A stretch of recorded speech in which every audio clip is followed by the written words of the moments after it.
Hey guys, welcome to the stream tonight. Unfortunately, I was not aware of the fact that there was going to be a Rittenhouse interview at the same time, but I'm sure we'll still have a lot of fun. Tonight, my guest is Spike Cohen. You're going to have to excuse my voice. I actually have a cold, if that wasn't obvious, but I'll still be able to have an intelligent conversation. Spike was a he is a member of the Libertarian Party. He was the vice presidential candidate in the previous election, and I have to say, I interviewed just about all of the candidates from the Libertarian Party that year, and Spike was by far my favorite interview. He's very articulate, very good at communicating his ideals in a way that makes you feel that he sincerely also cares about the people that he's sharing these ideas with. So I'm going to go ahead and pull him up here. Hey, Spike. Hey, Neil. Thanks for having me on, man. Yeah, it's been great. I mean, it's like I kept up with you on Facebook, and I remember having a fantastic conversation with you before, and we'd always talked about doing this again. So here we are. Yes. Yeah, here Right. we are. I'm glad to be back on. Yeah, no kidding. So the first thing that I wanted to do, well, I guess because I got a lot of new audience now, do you just want to spend a little time, just kind of, telling everybody who you are and what got you into activism? Sure. So long story short, folks, thanks for tuning in. My name is Spike Cohen. I was the Libertarian Party's vice presidential candidate last year, like Neil said. What got me into activism, I actually came out of the corporate world. And let me turn my fan down so that you don't hear the fan better than me. So I came out of the corporate world. And then I was pretty successful in that. I started a web design company back when I was a teenager. And then a few years ago, I was diagnosed with MS. And as they were talking about my treatment options, as they were talking about what my life would look like moving forward, I realized that the things that I had been prioritizing didn't really matter, that how much money you make doesn't really matter after a certain point, once you're past the point of worrying about material needs. And I realized that what really matters is the kind of impact that we leave when we're gone, because in a relative blink of an eye, none of us are going to be here. And what matters is, what did we leave behind? Is the world a better place because I was here? Is the world a worse place because I was here? Or does it even matter that I was here in the first place? Did it make an impact at all? And so I realized, or I believe that the best way I can help people is to help them to realize their best potential by showing them that we do best when we are most free. That was the best way that I could help others, and that got me into full-time libertarian activism, and I've been doing that ever since. And we are just getting started. Now, let's take a moment, first of all, because I have, like I said, a lot of new fans. Could you take a moment to kind of explain, I guess, how would we best do this? Do we explain what a libertarian is according to the Libertarian Party, or do you Sure. explain what an anarchist is? I guess, however you feel, if you were communicating this to, and I know you're good at this, that's why I'm asking you Yeah. to do it. If you were Yeah. communicating this, because I got a lot of like Republican listeners that I think would be better off voting for the Libertarian Party, or even just for you. So give everybody a rundown. Sure. So actually, I got asked this earlier today, too. I was in my physical therapy, and the person sitting next to me doing theirs, they were like, well, what is a libertarian? I said, well, a libertarian in a nutshell is, and I kind of mentioned this before, but a libertarian in a nutshell is someone who believes we do best when we are most free. And we believe that we each own ourselves, we own our lives, we own our bodies, we own our words, we own our thoughts and actions, we own our labor. And because we own our labor, we own the product of our labor, which is our property. And we have the exclusive right to those things: our body, our life, our rights, and our labor and our property. And that we should be able to work together using our property. We should be able to give that property away, sell it, trade it, combine it with other people's property to make something new, but that at no point should anyone be hurting each other or taking from each other. We call that aggression. And we believe that when people are aggressing in order to accumulate power and wealth, instead of working with each other to create power and wealth as a result of us providing value to each other in an open market of goods and services and ideas, we end up with what we have now. We have too much power in the hands of too few people. And that leads to basically a small handful of people that are telling everyone else how to live and robbing all of us and subjugating us to pay for it. And even if the people who were doing that were the most angelic and brilliant and honest people among us, that still wouldn't be a good arrangement, because I can't possibly know as well as you and everyone else that's listening to this and watching this. I can't possibly know as well as you do what you need. And if I take from you to give some of it back to you, if I decide you deserve it, but only in the way that I think you deserve it and only in the things that I think you need and deserve, then that's not going to nearly work as well as if you just remain free to use what you have and have accumulated to be able to provide for yourself and do for yourself. And of course, that kind of arrangement isn't going to attract, that kind of position of power isn't going to attract angelic and smart and trustworthy people. It's going to attract what we've gotten used to running this country and running government in general, which is lying sociopathic idiots. It's going to attract people who aren't very smart and people who are very good at lying and people who are very good at being deceptive and thieving. And that's what we have. And that's as a direct result of Republicans and Democrats creating the system that we're in now. Libertarians basically believe in dismantling that system and taking all of that power and money and freedom and decision-making ability that's been taken out of your hands and putting it back in your hands where it always belonged. Now, that was excellent, obviously, and I kind of figured you'd do a good job at it. I just, there are a lot of people that I feel are disenfranchised with the experiences that they've had with the Republicans. Mm-hmm. And I think that in general, I mean, you get a good-hearted guy like Ron Paul. It's a classic example of somebody who's basically a libertarian who ran for the Libertarians once. And then you got guys like Justin Amash, who I think is a decent guy, and I just try to give them alternatives. Some of my audience is left-leaning, obviously. And the problem is the Green Party they just kind of lost their mind. That's kind of where we're at. I mean, I worked for Jesse Ventura in 2020, and we were doing an exploratory committee, and they've always been leftist, but they now are like strict, full-on communists, and they were really rude to people that were not on board with that. And it's not the whole party, but it was the dominant people who got Howie nominated under really weird, questionable circumstances. But I don't know if you guys had any interaction with him, being as how you were both like basically third-party candidates. But that's the experience that I've had, though, is that it just seems like they've kind of lost the plot, and they insisted on running a candidate that nobody cared about, and they got like 0.2% of the vote, rather predictably. So, and there was also some organizational issues. So I remember that in Ohio and a couple other states, it ended up being the Libertarian Party who was doing the lead litigating what's the word I'm looking for?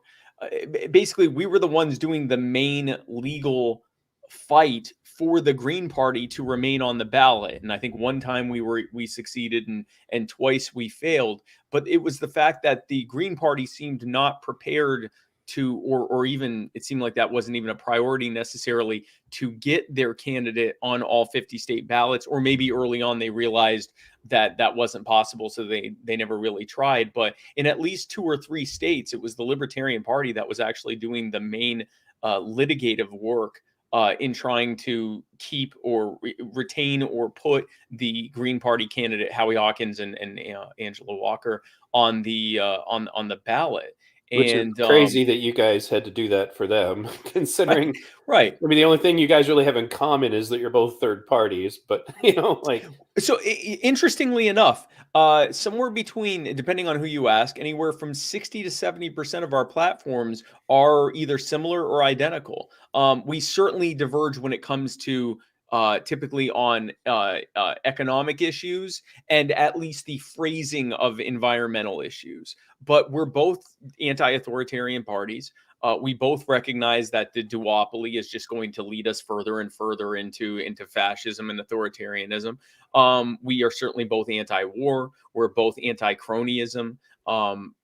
Again, when it comes down to the economic standpoint, I think we both have the same goals. I think we just both have a completely different worldview of how to accomplish those goals, which is fine. And that's the reason the Libertarian Party fought for the Green Party is because we don't just believe there should be 3 options. We believe there should be many options, and we believe that the 2 options we're being presented with are the worst options. I told people routinely when they would say, "I just can't vote for you. You're too right wing for me." I'd say, "Fine, vote Green Party then, or vote DSA, or vote something. Stop voting Democrat."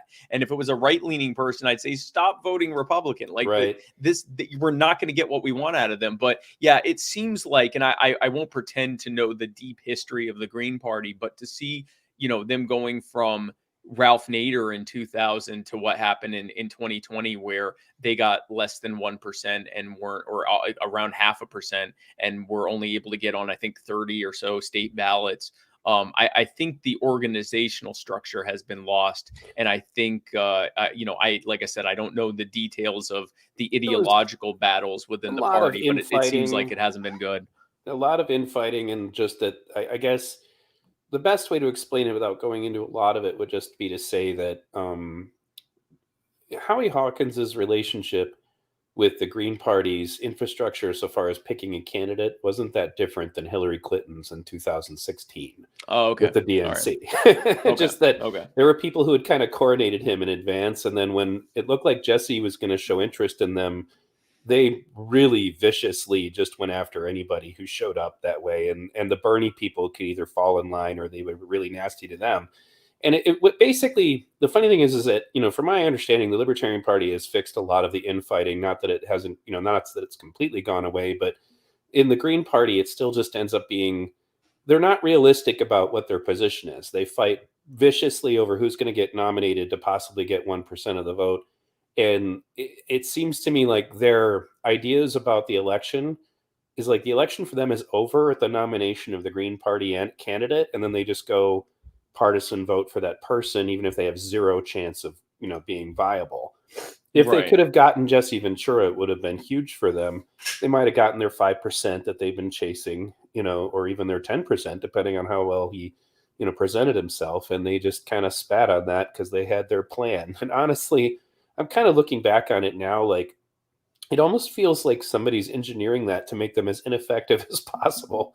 And I think that's possible because, I mean, he would have, if Jesse Ventura was on the ticket, Biden would have been in a much closer race, I think. And they know Well, there that. would have been a lot more attention in the race if a national figure gets on the not just a national figure, but someone that was elected to higher office, to Right, governor. governor of a Mhm. not small state.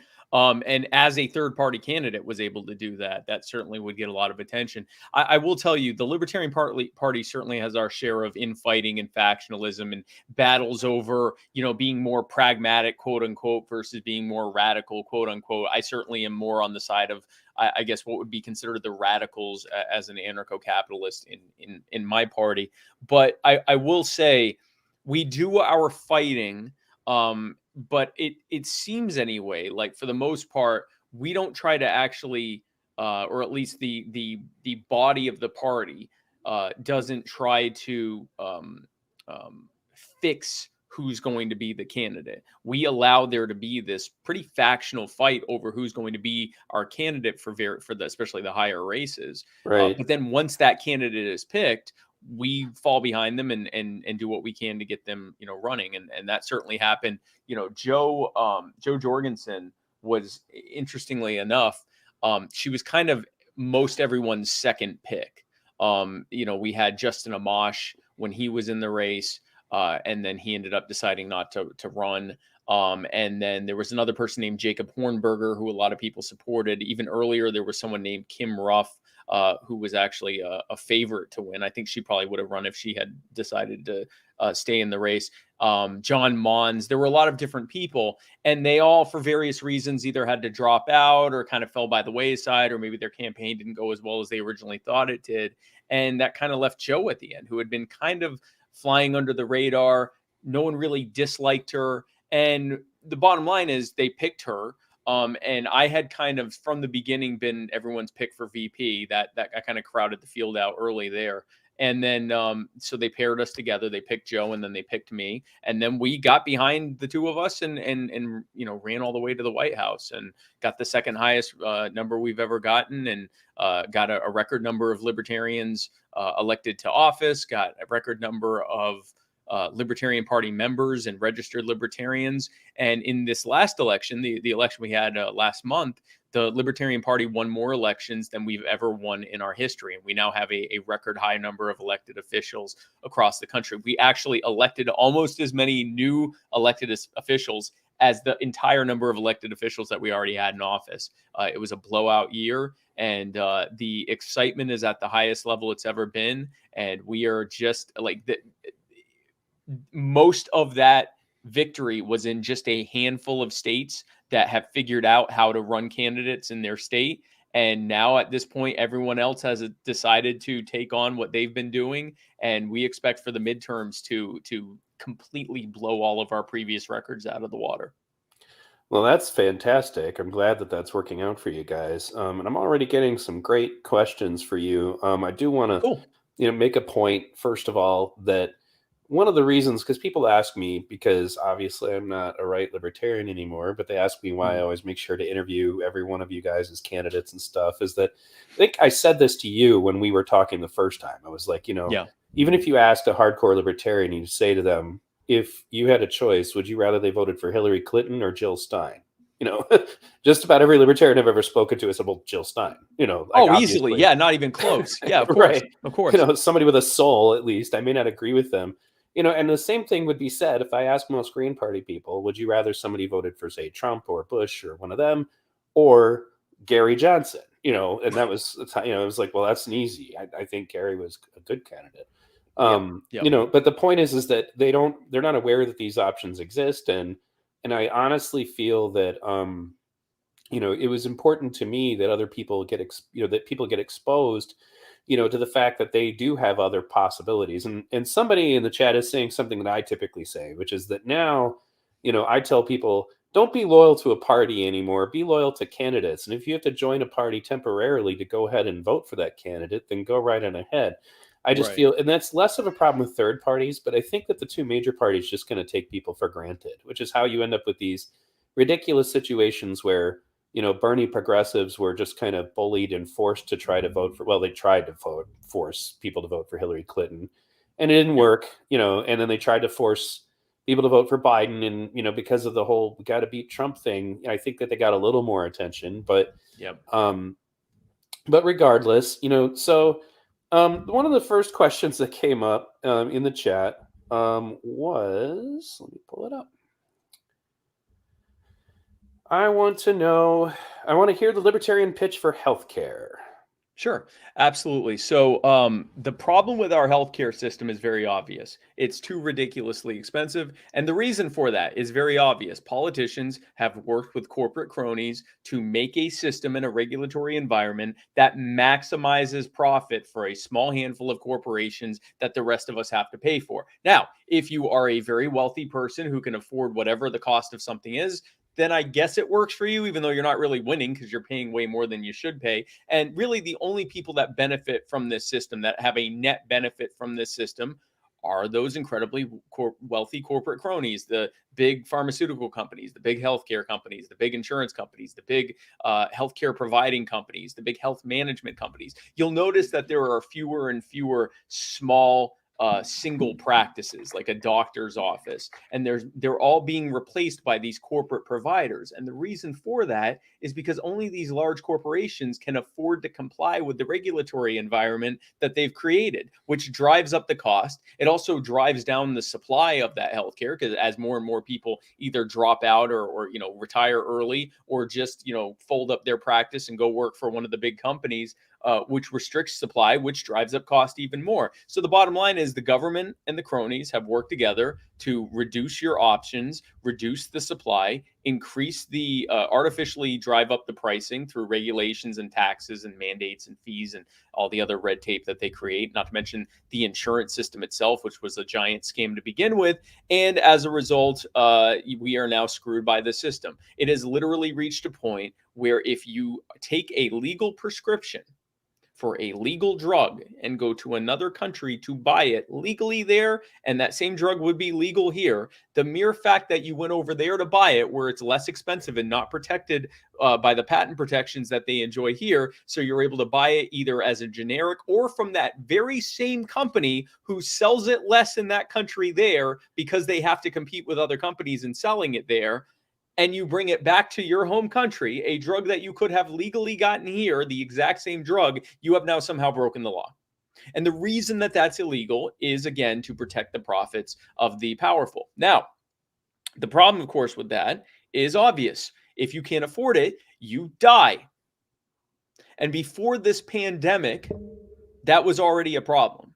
In the best of times, our healthcare system was overly expensive and led to many people neglecting, avoiding, or reducing the amount of care that they were getting because they couldn't afford it. We had a situation where the majority of Americans, even middle-class Americans who weren't on any other type of assistance, were having to use affordable healthcare plans, subsidized insurance plans to be able to actually afford healthcare in this country. The average American pays more money, pays nearly 3 times as much out of pocket as the cost of healthcare in any other developed country. The U.S. government, we talk about government healthcare. We have government healthcare. The U.S. government pays more money per patient of taxpayer money than all but like 3 or 4 other countries on earth. And then we pay 2 or 3 times that out of pocket in addition to that. So we all pretty much agree on what the problem is. And Republicans and Democrats are constantly arguing over who should be paying this large and ever-growing bill. Should it be the patient? Should it be the taxpayer, which ultimately is the same person? Should it be some combination between those? But you'll notice that they never actually talk about why the bill is so high and growing in the first place. And the reason's very obvious. It's because it's both of their faults. They're the ones who created this system working together for 2 reasons. Number one, to maximize the profits of the cronies who put both of them and their parties in office. And number 2, to maximize your suffering so that one day they can sell you the solution, which is free healthcare. Well, free health, it's not free. The doctors are still getting paid. The nurses are still getting paid. Everyone's still getting paid. All that changes is that now those government and cronies can work together, where it's all being paid for by the government. All of that amount is being paid for by the government. You aren't paying out of pocket for any of it, but then you're just paying for it in the price of taxes and inflation.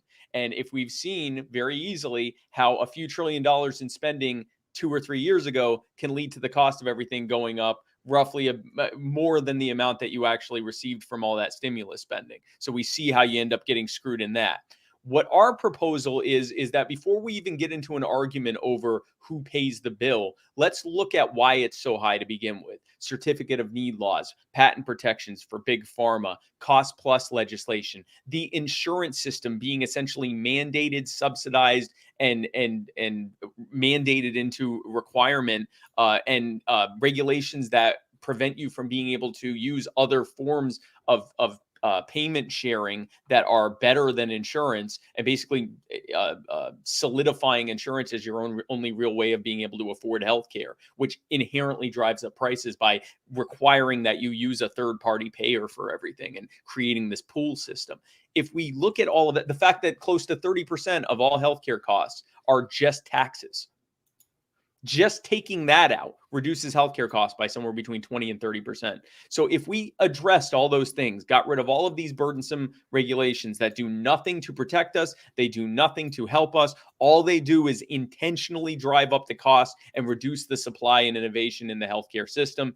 If we get rid of all of that, we can vastly reduce healthcare costs across the board while increasing the supply of healthcare. So we're not sacrificing access to healthcare. We're actually doing the opposite. We're increasing access to healthcare and reducing the cost of healthcare so that now I don't care what you want. If you want the status quo, if you want a fully private system, if you want Medicare for all, whatever you want, it's going to actually be more affordable and more sustainable whichever way we go. Now, I believe that long term, the best way forward is to get government completely out of healthcare and to treat to have an affordable actual market-based healthcare where you and the doctor are the ones making your decisions for your healthcare and not running it through this government mandated and subsidized endless labyrinth of red tape to figure out what the cost is going to be, which inherently drives up the cost. But honestly, I don't even want to argue about that. Let's get rid of the things that we recognize are reducing the cost of healthcare. And then from there, we can figure out how we want to pay for it. But we make that bill much lower and we increase access to healthcare in the meantime. That's my pitch on healthcare. All right. So kind of related to that. So no vax mandates. I can get on board with that. I think this Yeah, is kind of absolutely. an obvious libertarian question, but go ahead and give your views on that. Yeah, absolutely not. There is, first of all, from a libertarian. So if libertarian philosophy is that government has no business telling you what you can or cannot put in your body, which is why we're in favor of ending the war on drugs. And we can look at the actual consequential reasons why the war on drugs is bad and why ending it would be good. But at the end of the day, the reason that we're against it is because government has no business. No one has any business telling a grown adult, consenting adult, what they can or cannot or are required to put in their body. And that applies to vaccines. Now, let's look at the actual consequential aspect of this. The idea of vaccine mandates is that, well, what we need to do is we need to get more people vaccinated. Now, I will tell you, I personally, in general, am pro-vax. I'm not anti-vax. So I just want to get that out of the way. I'm not anti-vaccine. If you look at the vaccination numbers, when Joe Biden announced his proposed vaccine mandate for companies with over 100 employees, the percentage of Americans who had gotten at least one shot of the vaccine was around 64%. Now it's around, and that was about almost 3 months ago now. It's now around 68, 69%. And if you look at the graph or the chart of the rate of people getting vaccinated, it didn't change that trajectory. It had been a slow growth. After we hit about 50, 60, it had been just kind of slowly, steadily growing. It didn't actually change that trajectory of the number of Americans who were getting vaccinated. What it changed was that millions of Americans are now facing being fired if they don't get vaccinated.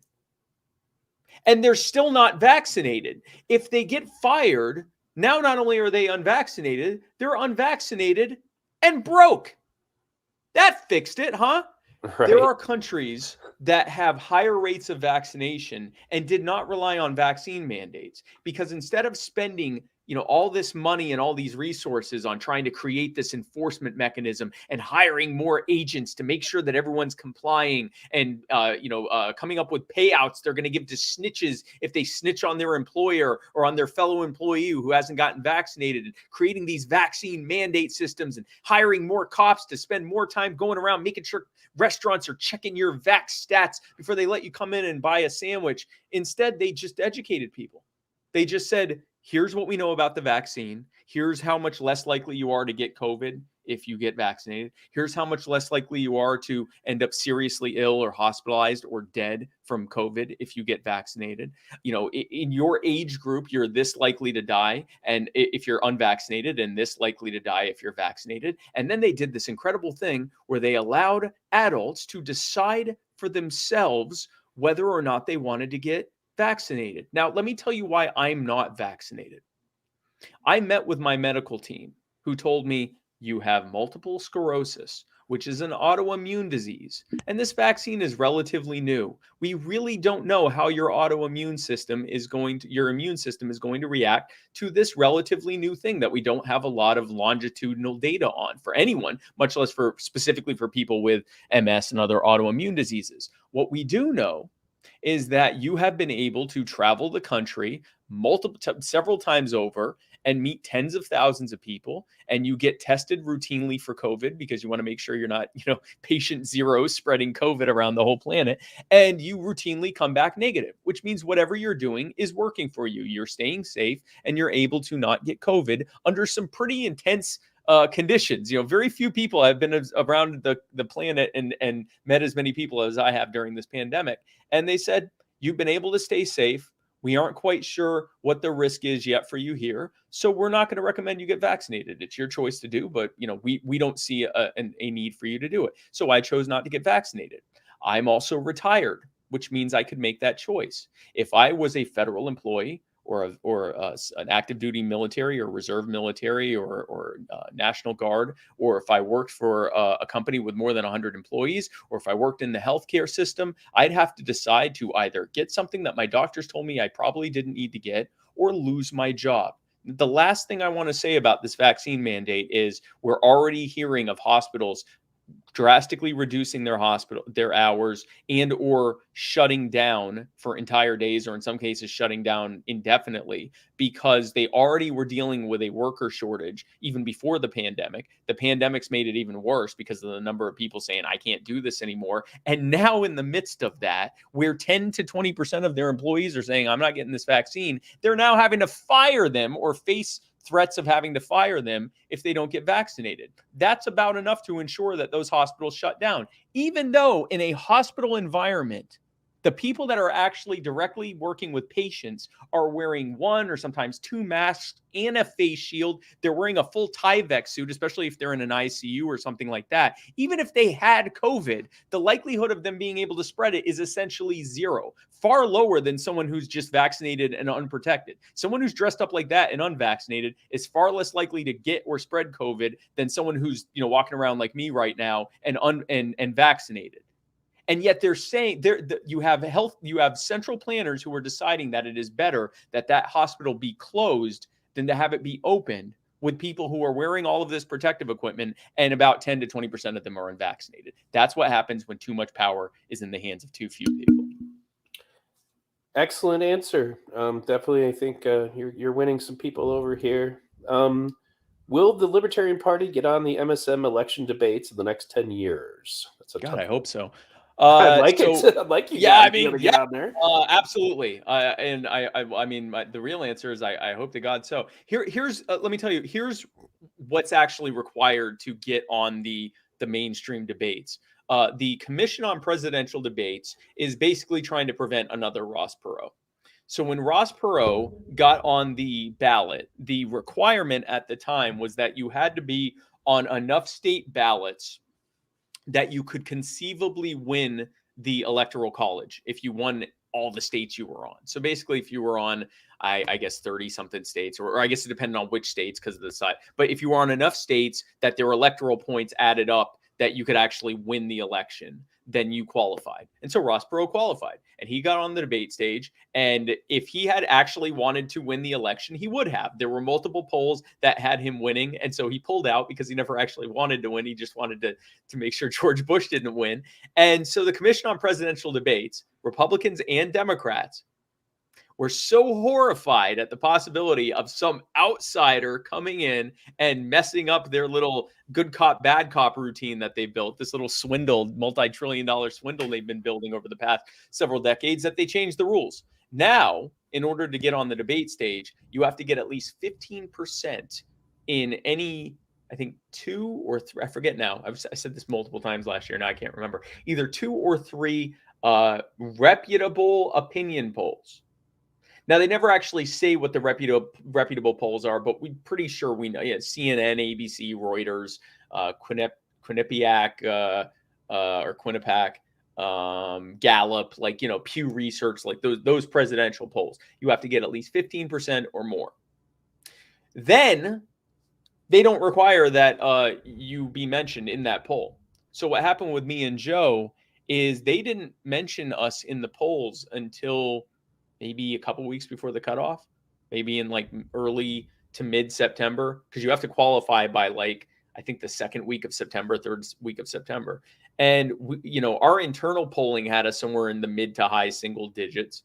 So I don't think we ever were at 15%, but if we had gotten a poll that said, we were at 10% or 9% or 11%, we could have then, gotten some media attention and said, listen, we only need 4% to get on the stage. You don't even have to vote for us. Just tell them that you want another choice. Tell them you want us, and that'll at least be enough for us to get on so other people can hear other choices. And they pretty much drowned us out. So the answer to this is we need to stop playing Charlie Brown to the mainstream media's Lucy with the football. We need to stop pretending that we're going to be able to play their game to get on their debate stage. The way that libertarianism is going to be, and the Libertarian Party, and frankly, everyone else too, Green Party, DSA, Constitution Party, Reform Party, whatever. The only way that we are going to be able to upset their little house of cards that they built is to come up with our own way of doing things. And my belief is that our way of doing that is starting locally, getting people elected to citywide races, county-wide races, working our way up from there. Because A, that's where we're already able to win. B, it shows people right now how our ideas work, not in practice, not just theory, in practice, where it matters most, in their backyard, in their community. And C, it kills the narrative of, well, third parties can't win. Yeah, we do win. And then here's what we do when we win. Look at what we're able to accomplish in your city council. Imagine what we can do in your state legislature, in your governor's mansion, in your Congress, in your White House. And I think that's where we need to focus. And yes, by the time we're able to by the time we've built enough of a footprint that we qualify at 15%, 20%, they'll want us on the debate stage because we'll be what people are talking about. So we need to stop putting the cart before the horse, and we need to start looking at what we need to do to be able to get that 15%. We're not going to magically get on the debate stage, change everyone's minds with an incredible debate performance, and everyone votes Libertarian, and then we get one Libertarian elected to DC, and they trickle down freedom on the rest of us from the White House. That's not what's going to happen. We're going to work our way up until they can't ignore us, and then we're going to take that too. Now, and that's an interesting point that it always occurs to me, particularly when I talk to older people, is that there was a time when the debates were everything because there was no internet. There was no, well, I heard of this about the Facebook, about this candidate. Ron Paul would not have existed anywhere near as long as he did in the minds of people if it wasn't for the internet. Barack Obama was known to be really good on the internet, had good people to help him there. It's changed everything. It's also the reason why Senator Gravel, Dennis Kucinich, and even or this time around, Tulsi Gabbard would have just vanished completely. And they still managed to hurt her a lot, but it doesn't change the fact that the internet has changed things. And it's already changed things for music, and I hope it certainly changes things for politics, because it's just ridiculous, that you guys can't be heard. And I remember, when I was a Libertarian Party candidate for Congress in 2008, we debated the Democrat, but it was a gerrymandered district. I mean, so it's like at that point he had no chance, so it's like why it was because she wouldn't debate him and she didn't need to. He was up against a neocon Bush type. And, but regardless, got another good question here. This will be interesting. Opinions on defund the police. So defund the police means so many different things to different people. Some people defund the police means abolish the police. Some people defund the police means this weird neoliberal thing where instead they spend all the money on other government programs that are on the filtering through the police, and it's just basically the same thing. It is the policy equivalent of dyeing Derek Chauvin's hair purple and giving him a nose ring and pretending you fixed the problem. My belief is that, first of all, we need to defederalize the police and demilitarize the police. Right now, the police's main functions are revenue generation and conducting federal policy with a military series of tactics and strategies to do so. So that's why our military looks less and less like, Mayberry Police Department and more like freaking G.I. Joe, is because you have the military surplus program, the military surplus program, the war on drugs, the Department of Justice civil asset forfeiture program. Everything is built around the federal government telling the police how to conduct they call it community policing, which is actually a COINTELPRO program of anti-terrorism through policing. And it's basically terrorism of policing in order for anti-terrorism tactics. But that all amounts to police being increasingly militarized, increasingly unaccountable, increasingly protected by a weird union of police unions, corporate media apologists, and the government itself when all else fails. And they exist to enforce the war on drugs, the war on guns, the war on migration, and the war on income. And then a secondary goal for all of that is revenue generation. So if the police aren't breaking down people's doors over a plant, they're giving poor people a hard time because their insurance has lapsed or their tail lights out or something like that. And so this is what the police increasingly are. They are not protecting and serving. The reason that when people defend the police, they say things like, well, next time call a crackhead, or you wouldn't poke a rabid bear like that. If you find that a person or organization can only be compared favorably to a crackhead or a rabid bear, and not even that well, then obviously there's something wrong with that organization. So the libertarian stance on policing is that we need to get the federal government out of policing. Policing needs to be decided. Its outcomes, its policies, its goals, and the people in it need to be decided by the actual stakeholders and people living in that community. Whatever they want their police to be should be what their police are. And all of the money that's being taken out of their community by the state and federal government, that needs to end so that they still have all of that money, as well as all of the power and decision-making ability to determine what their police departments look like. Not just look like in terms of who's a member of it, but what are they doing? Why are they doing it? How do they do it? What happens if they do something wrong? All of that needs to be decided locally. Now, how do we get there? Number one, end the war on drugs. Number two, end the war on guns. Number three, end the war on migration. Number four, end the war on income. Number five, end qualified immunity. Number six, end the military surplus program, the 1033 surplus program. And then from there, we need to, at that point, then there's the stuff we need to do at the local level, like take a serious look at whether we think police should have unions, for example. Take a serious look at policies like, for example, the fact that in most metro police departments, it is not allowed for a police officer to arrest another police officer in the act. They have to simply report what they saw, take it to the precinct, and let internal affairs handle it, which is why we just saw a cop walk up to a man in a wheelchair, shoot him 9 times in the back, wait a minute, then shoot him again in the head. And the other 2 cops just went and got a crash pack and crash kit, and the other one helped the cop cuff him. Even if they had wanted to arrest him for murder, they couldn't. We need to look at policies like that, but that needs to happen locally. That needs to, once you get the federal government out of it and all of that money is put back in the hands of the community, and once you get rid of all these bad policies that they're being told to enforce, and once we stop militarizing them with military equipment and training, and once we actually hold them accountable for their actions by ending qualified immunity, then we let the communities and the people in it decide what the policies are going to look like for the police there. Yeah, I think it's another missing cog that, I mean, it isn't broken, but nobody pays attention to your sheriff election. Like that Yes. should be a huge deal, and nobody even pays any attention. I tell Black Lives Matter people that all the time, and their eyes just glaze over. Yeah. Or in many cities, the mayor is just like falling all over themselves to do whatever BLM wants. I'm like, well, why don't you put pressure on them to appoint a chief of police who doesn't suck? You fully could do that.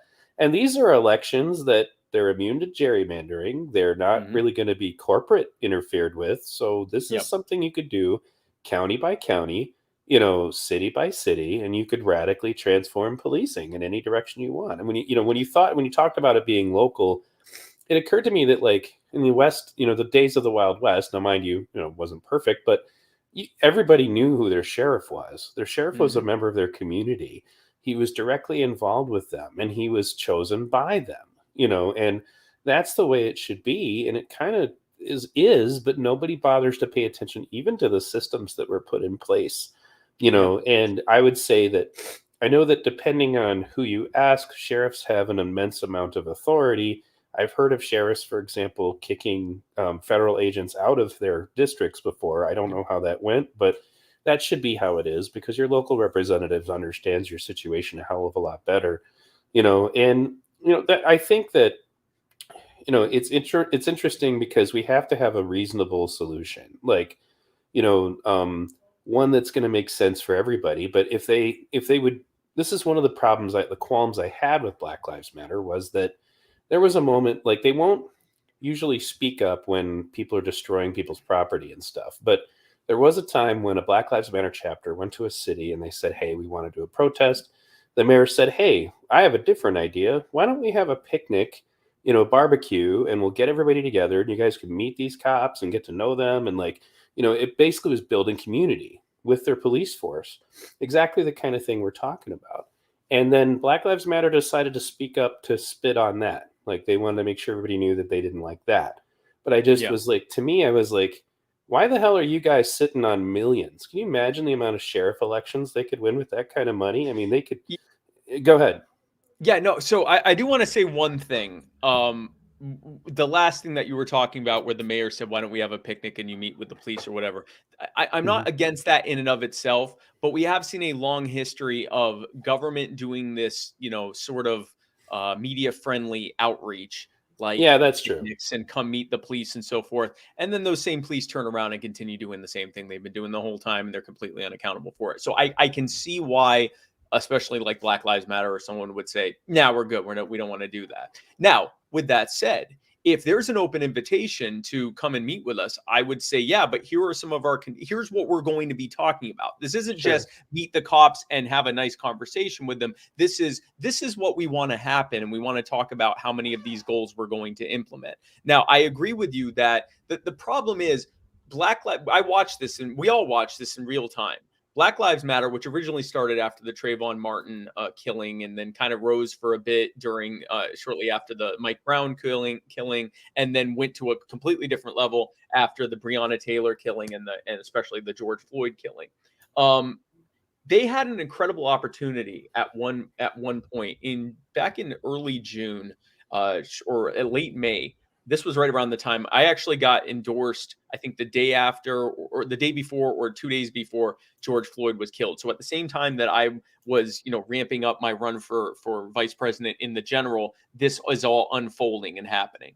And I remember at the end of May, when the protesters in Minneapolis burned down the police precinct, and Newsweek, either Time or Newsweek, did a poll where they asked Americans, not likely voters, all adults, they asked Americans, do you think that burning down the police department was an appropriate response to the killing of George Floyd? And 54% of Americans said yes. Over half of Americans in that moment saw a police department burning down and said, yeah, no, I can see why they did that. If there had ever been a time in American history where the American public was okay with the idea of radical changes to police policy, it was then, in that moment over the last summer. Last summer was a time when Americans were literally watching a police department burn and went, I can see why they'd want that. Instead, what happened was the works and actions and resources and time and effort and money of incredibly dedicated, well-meaning activists across the country was swindled by mostly by a Democratic Party activists who took all that time and money and effort to get Joe Biden and Kamala Harris elected. Here we have two people who most embody all of the policies that they're out there protesting against. One of the main architects for the past 40 years of those policies, civil asset forfeiture, the war on drugs, a police brutality, qualified immunity. Like, literally, this has been his bag, the Joe Biden crime bill of 1994. And then Kamala Harris, one of the most brutal prosecutors in recent memory. And yet that's where a lot of that money went. And then this weird subset of academic professional Marxists who wanted to try to spread this really hackneyed version of Marxist Leninism. And just, you're watching this whole thing play out, you think, how unfortunate that instead they didn't go and get a bunch of sheriffs elected and a bunch of constables elected. We talk about sheriffs in a lot of systems that use a combination of the Anglo-Saxon and Dutch systems. So we see this a lot in New England and Pennsylvania, in a lot of boroughs and cities. The highest law enforcement official is the constable. And they usually are elected in this, like, they're just sort of like this, almost like a pageantry type role but they still have the authority to decide what people are or are not being arrested for in those areas.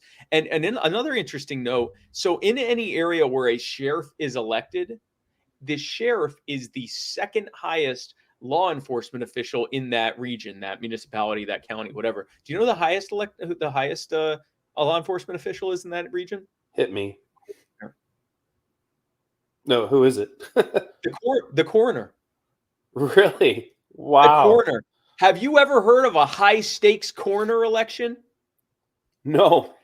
Imagine, so what libertarians are actually, maybe I should be saying this less often, but libertarians are actually going to be targeting coroner races over the next couple of election cycles. Because if we get people elected coroner and they go in and start changing law enforcement policy, and everyone's like, wait a second, the coroner can do this? So I'm not sure why this is, and I haven't gotten a solid answer, but it's a throwback from like the post Magna Carta era in England. The sheriff was an elected official, and he was the highest practical law enforcement official, but the coroner is one level above the sheriff. And I'm not 100% sure why it would be the coroner, but it is. In an area where both the coroner and the sheriff are elected, legally, that coroner is the highest law enforcement official in that area. And they, just like the sheriff, have the authority to say whether they're going to cooperate with the feds or the state or the municipal police or whatever else. And if so, in what manner, and basically lay down the groundwork for how law enforcement is going to happen in that district, in that for that among that constituency. So I can tell you, libertarians are going to be we just won a bunch of constable races. We're going to be targeting a bunch of sheriff and coroner races as well. That's going to be really interesting, and it's one of those things that's just not well known. That's like, again, like we were just saying, a lot of the systems, even the ones that are in place, are just not being utilized. At all. I think people don't even usually know who their sheriff. They just kind of, in many cases, they run unopposed, and that's what I tell them. I'm like, if you really want to change this policy, there's a much quicker, like, it would be so much easier. Like, Black Lives Matter was upset that they didn't get invited to the White House. They posted about it on Twitter when Biden did his meeting with different civil rights activists. And I was like, yeah, I expected that. I think some of us told you that there were other people you should probably have voted for, pretty sure, but they got what they wanted out of them. And now, like you said, like professional Marxists, that is where it's at. I just did a whole stream about it with Black Lives Matter and the cash enterprise with using dollar signs wherever there were S's, because it's become a huge grift. Now, here's another good question. This one's completely different. Opinions on foreign aid to Israel and other countries. So, as we all know, Israel is our greatest ally, and we know that by the fact that they attacked the USS Liberty, even though they knew it was a USS. No, listen. So here's my take on foreign aid. And by the way, I say this as a Jew, so if you want to call me an anti-Semite, then you can tell my rabbi. The U.S. government should not be taking, I think it was Ron Paul who said that foreign aid is the act of taking money from poor people in America to give to rich people in other countries. And that includes Israel. The Israeli government is the largest single recipient of American foreign aid of any other country on earth, despite the fact that they have a population of roughly 7 million people. And they receive around $3 billion a year. Now, what a lot of people don't know is they don't just get that money free and clear.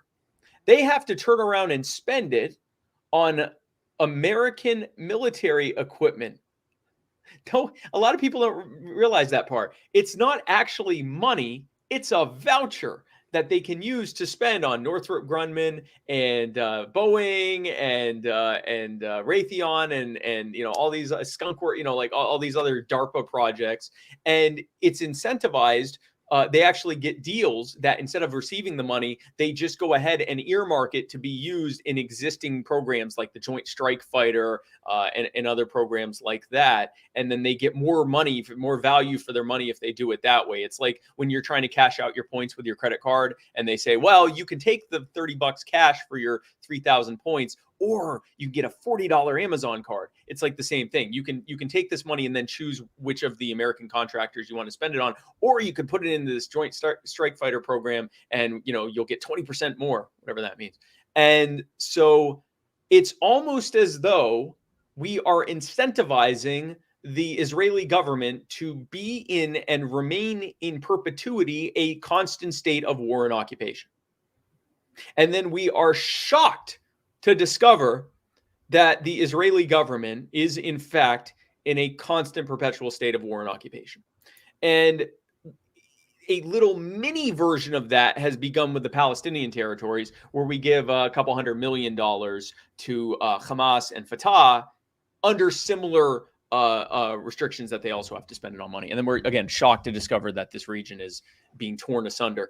We do a similar thing with Egypt, where I think they get about $1 billion, again, which they have to spend on military equipment. And then we're just constantly angry that the proliferation of weapons that's happening in the Middle East from the money that we are giving them that has to be spent on weaponry. It only makes sense. It doesn't make sense if you look at it from the standpoint of stabilizing the region, because it does the opposite. And it certainly doesn't make sense from the standpoint of fighting terrorism, because the existence of these terror groups is to fight this stuff, right? That's why the CIA starts and trains and funds and arms them, is to fight that. But so it doesn't make sense within that context either. It only makes sense if you look at the system and think, how could I maximize the amount of money that is made by military contractors who bankrolled my campaign? Then it makes sense. So the libertarian position on foreign aid is that all of it needs to end, and that includes foreign aid to Israel. And I'm not going to claim a universal libertarian opinion on Israel. I will give you mine. I believe that people have a right to exist on property that they have justly acquired, or on justly acquired property where they have been made welcome. And I think that it means that if you look at the original founding of Israel prior to the European countries getting involved, the original Zionists who went to Israel, bought or traded parcels of land with the people that were there, many of whom weren't using it, and started rebuilding Zion. There was the beginning of Jewish people moving back to their historic homeland and making friends and neighbors with the Druze and the Bedouins and the Arabs and the small communities of Jews who had always lived there. And then the Europeans came in, started carving up the region after World War I, shoving a bunch of the European Jews they didn't want in their country there, and mowing down and removing Arabs who protested. That's what started all this mess. I think the best thing that we could do is get the hell out of that region and let the people there figure out, okay, you're all here, you all have to live together, make that work, because you're all grown adults. I have met many Israelis and Palestinians who have polar opposite opinions about the state of Israel and Palestine. And when I ask them, would you like to be able to get along with whatever the other side is, with the implicit understanding that they're never going to leave and that they're going to live there, 99 times out of 100, the answer is yes, I do. But I want them to acknowledge my right to whatever. Yes. Okay, great. But all of that aside, you do recognize they're not going anywhere. You don't want to round all of them up and murder them. You recognize that is only going to lead them to want to do the same to you, and you actually want to all get along and live together. Yes, that's how it is. And I think we should stop incentivizing the opposite. I think we should stop empowering people like Fatah and Hamas and Likud and whatever the so-called left-wing party that's in control there now. We're empowering mini John McCain's around the planet, and that needs to end.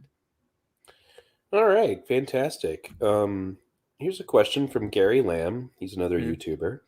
What are your views on Section 230 and the extreme censoring of the internet? So I think the problem, it's interesting because a lot of people don't, Section 230 isn't what a lot of people think it is. Section 230 is a guiding principle within U.S. law that says that if you own a website, and I'm paraphrasing obviously, but if you own a website and someone else puts something on it, that you aren't liable for that. That is why eBay and Amazon and Facebook and Twitter and YouTube and Google and all the dating apps and Uber and literally the entire internet is able to exist. If that were not in place, if instead you owned a website and if someone else puts something on it, you're liable for that. There would be no website that other people could put something on your site. The entire internet would just be, this is my website, this is what I have put on it. Do whatever, you can order my product, or you can contact me or whatever, but there would not be this, web 2.0. There would not be social media. There would not be video sharing sites. There would not be dating apps. There would not be, like, what we use the internet for on a daily basis would and could not exist for one simple reason. If they weren't protected from liability for what you put on their site or on their platform or on their app, they're not going to expose themselves to the potential liability. It is impossible for you to, on any kind of scale, like it long before you get to YouTube or Facebook, even back during the MySpace days, it would have been impossible for them to effectively police what is being put on their social media in such a way to protect them from any potential liability.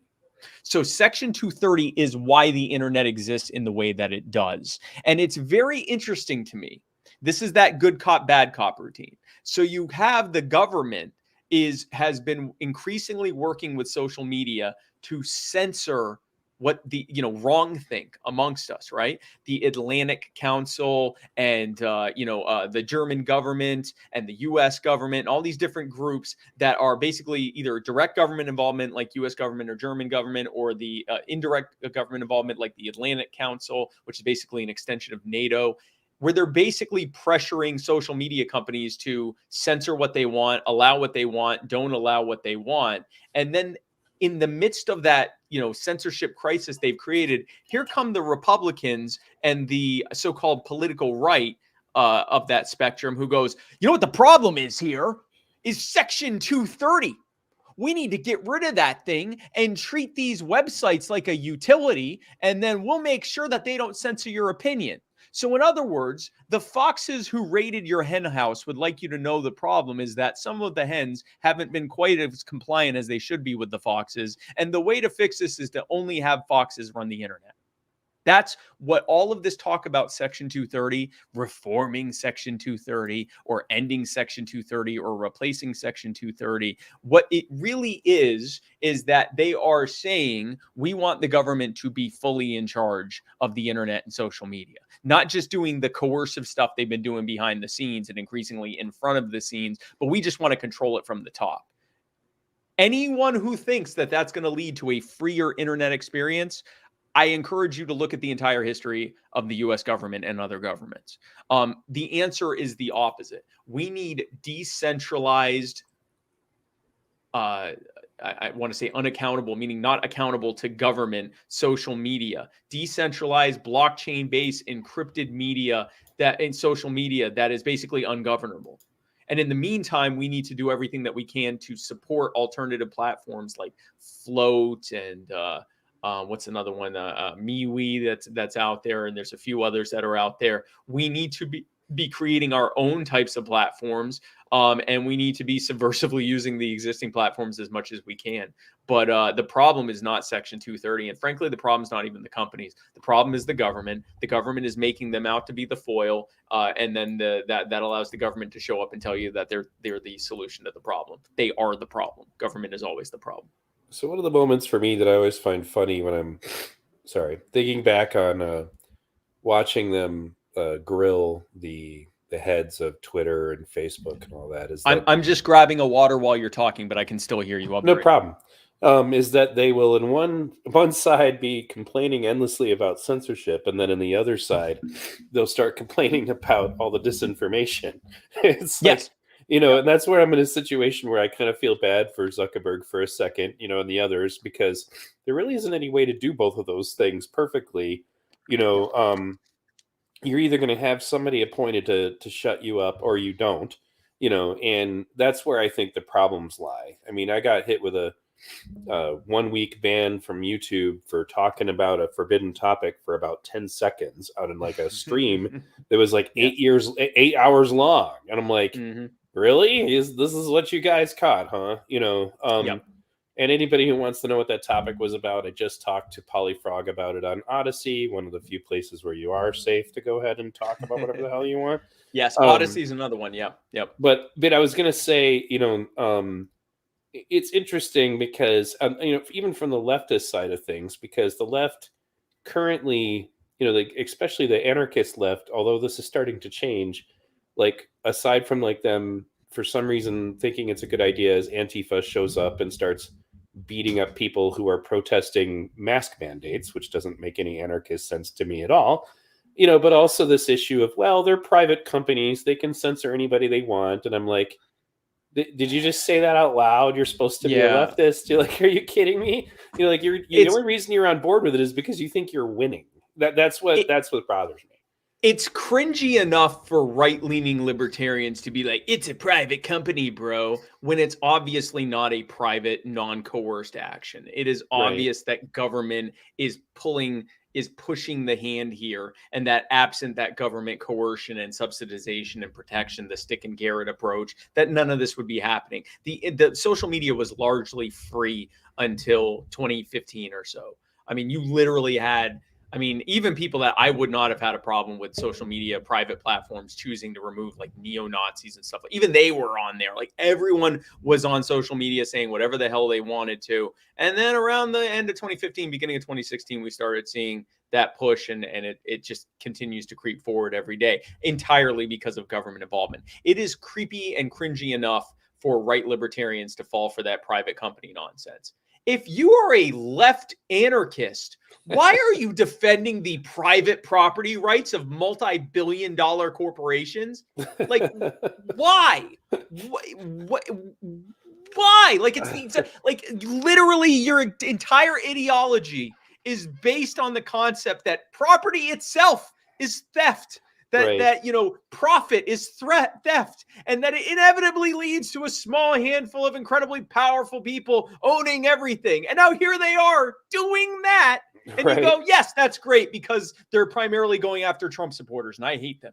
Right. That's exactly what it is. No way that's ever going to be used against you, right? Like, there's no way on earth that Joe Biden and freaking Mark Zuckerberg are ever going to crack down on the anti-authoritarian left, right? Certainly not Joe Biden, who one of his first actions as president was to triple federal funding for police anti-terrorism activities to $460 billion a year. Right. Certainly Joe Biden's not creating and I say this, by the way, very just as lovingly to, the so-called pro-border control libertarian. There's no way that the system they're creating just to control immigration into the country is ever going to be used against you, right? The nationalized IDs and the freaking workplace raids. Oh, I'm sorry, they're actually doing that now for your vaccination status, but they never do that, right? There's never any overlap between government agencies, like the CDC telling landlords they can't evict tenants. That never happens. The idea that a left anarchist, and I see it all the time on Twitter, they're like, I thought you supported private property. And I'm like, I thought you didn't. Like, here I am. Here I am. I'm saying this is not a private action. You're saying it is. You should be angrier than me. Right. Like, you should say this is a perfect example of what we're against. But it literally shows that a lot of so-called left anarchists are no such thing. What they are against right-wingers. They are reactionaries in and of themselves, and they prove it every day in the types of things they support. No true believer in the writings of Marx or Kropotkin or Stirner or Bakunin or any of the very Proudhon or any of these left anarchists and left libertarians and left wingers and communists. None of them would ever, no self-respecting believer would ever support the works of Mark Zuckerberg, Jeff Bezos, and Joe Biden. Are you kidding me? It says, it was so backwards and ridiculous. And then I got to listen to them even quote Citizens United back to me. And I'm like, are you high? Like, I could just hear Bernie Sanders like sighing like really loud in the room when I heard this that. is what we're doing now. Yeah. Right. I'm like, no, that's I'm not on board. So there's another good one here. On the war on drugs, what would your model look like? Decriminalization versus legislation?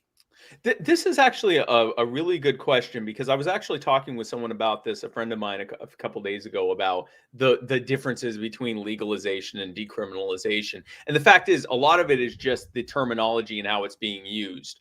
To a lot of people, legalization means making something legal, but also like taxing it and heavily regulating it, like what they've done with alcohol after prohibition, and what they're doing with cannabis now, and with entheogens, psychedelic plants in some areas, that they're legalizing it, but then they're heavily regulating it and taxing it.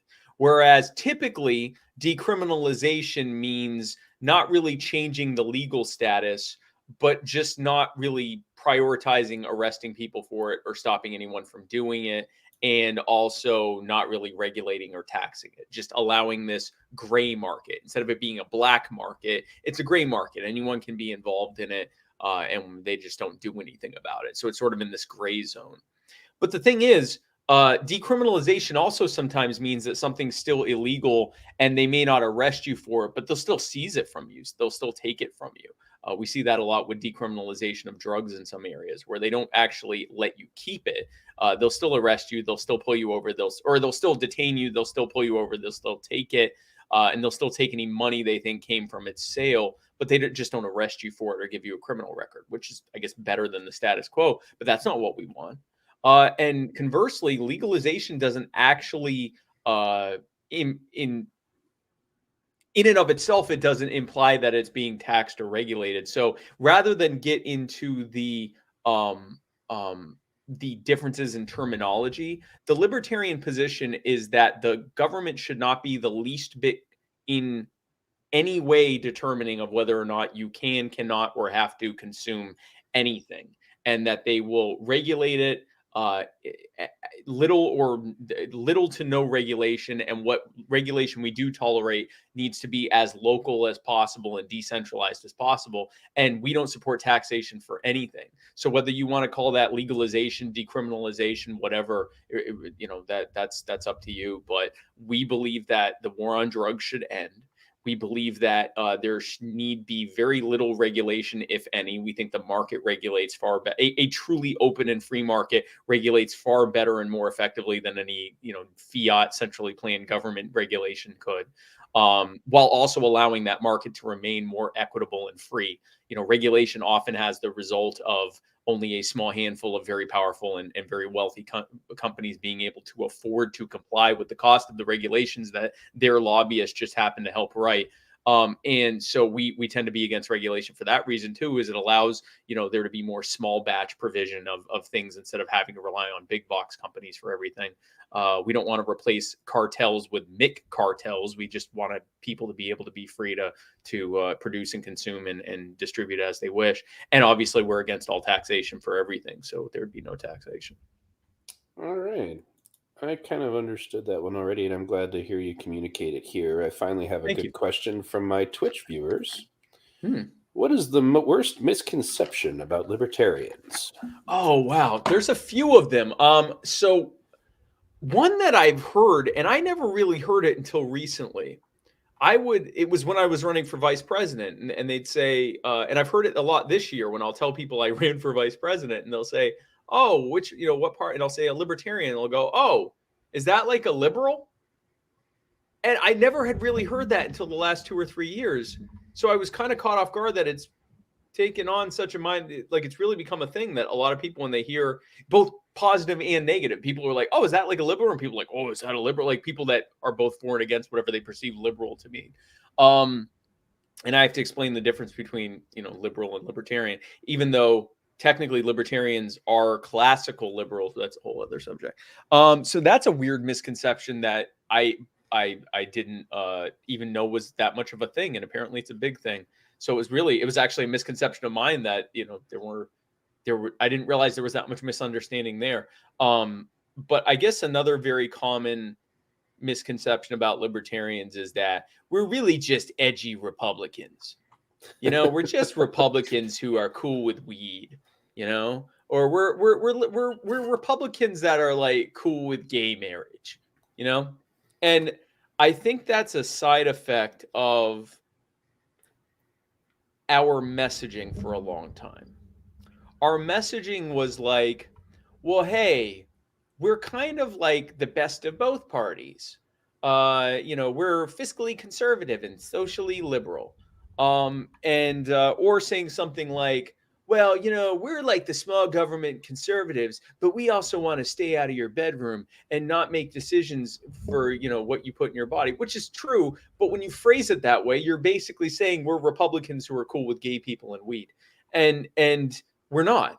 I mean, we are cool with gay people and weed, but we're not Republicans and we're not conservatives. We're not fiscally conservative and socially liberal. We're fiscally, it's not our money, it's yours. And socially, it's not our business, it's yours. We are fiscally and socially libertarian. And that means that it's your money, your business, your rights, your labor, your property, your body. And we shouldn't have a say in it. No one should have a say in it. You are the one who decides that. So I guess that I'd say that's probably the worst misconception, is that we're like, like a slightly friendlier version of Republicans or something. Yeah, and I would say that another, I mean, like, I know what you're talking about, because there was definitely a problem with branding. And just like any other third party, because the Green Party has the same problem. You're going to end up with people who don't fit in anywhere else, and sometimes it's a good thing, and sometimes it's not. Right. Sometimes there's good reason for you not to be. I actually had a good left-leaning anarchist friend of mine on named Derek Jensen. I don't know if you're familiar with any of his work, but we discussed the fact that, unfortunately, libertarian, both left and right, and anarchist movements can unfortunately sometimes attract really bad people who you would never want as your neighbor. Yes. It's like, well, if we were in an anarchist society, you'd be the last person I'd want living near me. Yes. It depends on what gets them interested. I remember discussing that with Mary Ruwart back in 2008. I was like, if you were my neighbor, I wouldn't have a problem with it. But, unfortunately, you're not. There are other people who I wouldn't, And then you get the ones who just go nuts, like Christopher Cantwell, who went from being a capitalist activist to being a freaking weirdo white nationalist nutcase skinhead dude. And my experiences with him was just that he was the kind who just didn't want anyone else telling him what to do, but he was very big on barking orders at everybody around him. Yeah. So because I caught some Cantwell videos here and there, and I mean he had some good stuff, before he turned into a Nazi. But I always noticed two things. Number one, there was a deep seething anger and hatred inside of him. Right. It was always at best kept at bay, but it was always there. Right. And very rarely does someone who operates on hatred not end up just becoming filled with hate. Like, even if it was for the best of reasons or a legitimate thing that made them that way, they almost always end up becoming consumed by that hate, because hate becomes their modus operandi, and it eventually becomes it no longer becomes the means, it eventually becomes the ends as well. He also was always at least mildly anti-Semitic, and it would routinely say different things that made it pretty clear he was, his opposition to U.S. foreign policy vis-a-vis Israel was not just a foreign policy thing. There was a special place in his heart for specifically our foreign policy with Israel, more so than our policies, for example, in Israel as it relates to the Palestinians, right, mattered way more than, like, for example, the genocide in Yemen that was being carried out by Saudi Arabia. And over time, it just became more and more obvious. It was like, oh no, you also you do hate Jews, and naturally, right. Naturally, if you're already on the fringe and you hate Jews, then pipeline or horseshoe theory confirmed, I guess. But the other thing with the liberty movement in particular, and this is probably true of all anarchist movements, when you are a movement that says, we support your right to do things that are some disgusting, terrible, horrible things that we find objectionable, but we believe you should be able to do those things as long as you don't violate anyone else's life or their rights or their property, you don't hurt anyone, and you don't take from anyone, then you're allowed to believe. It's like the free speech thing. Like, free speech isn't about talking about the weather. It's about saying things that 99% of us think are disgusting. Because if you can limit it to what 99% of us agree with, then eventually you can limit it to what 95% of us agree with, and eventually you can limit it to what 85% of us agree with, 75% of us, and eventually it's, hey, if you're not in the majority, you're not allowed to talk. So, we are free speech absolutists. The flip side of that is it attracts people who say some terrible shit that we hate.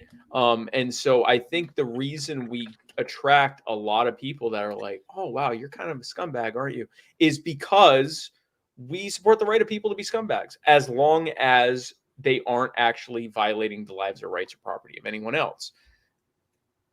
We need to stop platforming them, though. We don't actually we aren't required to platform them. We aren't required to say, hey, you think we support your rights so much, so look at this scumbag that we support. We don't have to do that. Like we Right. can, those people can exist in our space. We don't even have to associate with them. Like, just because we support their right to exist doesn't mean we have to welcome them into our, you want to talk about private property. We don't have to welcome them into our movement. We can tolerate their existence and say they shouldn't have to go to jail, but we don't have to actually like let them in our party. We don't have to let them in our movements or in our groups. We don't have to let them in our our initiatives and things that we're doing. We just have to tolerate their right to exist and not want to infringe upon their right, but we don't have to be friends with them. Right, and that's kind of where I've come from on it too, and I think it's just necessary that people like kind of pay attention to the fact that if such things like anarchism are going to work regardless of it's left or right, it needs there needs to be a certain maturity of the people in question, a change of values. Like Mary Ruart was a very gentle, peaceful person. Christopher Cantwell, absolutely not. And so you have to have some way to deal with those people. And that's why I say, like people ask me about what my beliefs are, and I usually just point out, I'm like, well, in order for what I would like to see happen, there needs to be a lot of change in the way people interact with each other, which is unfortunately getting worse rather than better. And like we're not thinking straight. I mean, that's how you end up with nonsense. Like, that's one of the reasons I brought that up is that left anarchists are starting to get sick of Antifa because what they're doing is not in any way conducive to any anarchist movement. So like the way to convince everybody that we don't need cops and we don't need the state is to just randomly burn down their property and attack anyone you don't agree with and just walk around like a roving gang of thugs. And that's why, the problem is that like early in the Occupy days, we had an organization called BAM, By Any Means Necessary, which I would say is probably more or less the mother of the violent part of BLM. And then we had Antifa, though they were just kind of calling themselves Black Bloc at that time, but it's the same people. They're walking around with anarcho-communist flags, and then they would both try to push us into violence, and it never worked. But now the people who were strictly nonviolent from the left have kind of taken a vacation, it seems, or they're old and nobody listens to us anymore. So now they've just kind of taken over. And don't get me wrong, there's still plenty of Black Lives Matter protesters who are not interested in any of that stuff. Oh, yeah, of course. But what disappoints me is that they're not. So like in Occupy, if Black Bloc guys went and broke stuff, like, destroyed some poor guy's small business or something, Occupy would make a public statement and say, this is not us. We don't like it. We don't condone this. Right. I wish that Black Lives Matter would do more of that. And maybe even, I mean, I know situations where, a group would be protesting something and then some small subset would go and burn a business down and the rest of the group would do a charity or mutual aid effort to help those people, like to demonstrate not only are we against it, but we're going to fix the damage that these idiots caused and demonstrate that we're the opposite of that. So here's how I want to word this. If I wanted to completely discredit a movement, what I would do is I would send a combination of agents, criminal informants, and people that we were able to successfully get riled up on the internet to go and discredit that. And then I would use the corporate media that I work with to highlight those things and incentivize those actions by giving it lots of attention while simultaneously downplaying the actual peaceful and productive efforts of those things. And I would naturally wait for the grifters to show up to cannibalize whatever's left. That's So I don't want to say I think this is all COINTELPRO, bro, but I definitely do think that there's an aspect of that, and I think that they feed into the natural tendency of bad actors to seize upon things and kind of accelerate that along, and while simultaneously downplaying the good efforts of people, and that inherently leads to good people saying, I don't want to have anything to do with this whatsoever. I'll go do my activism in some other channel or some other way, or I'm just going to back off and not do it at all. While all the people are like, wow, they're burning stuff down and looting. I'm going to go join that. Right. So I do think that there's already this sort of natural impulse of bad actors that needs to always be fought against and we need to be vigilant against. And I definitely believe there are people from the top that are pushing and pulling the various levers along to try to maximize bad actors, disincentivize good actors, and drive as much attention to the bad actors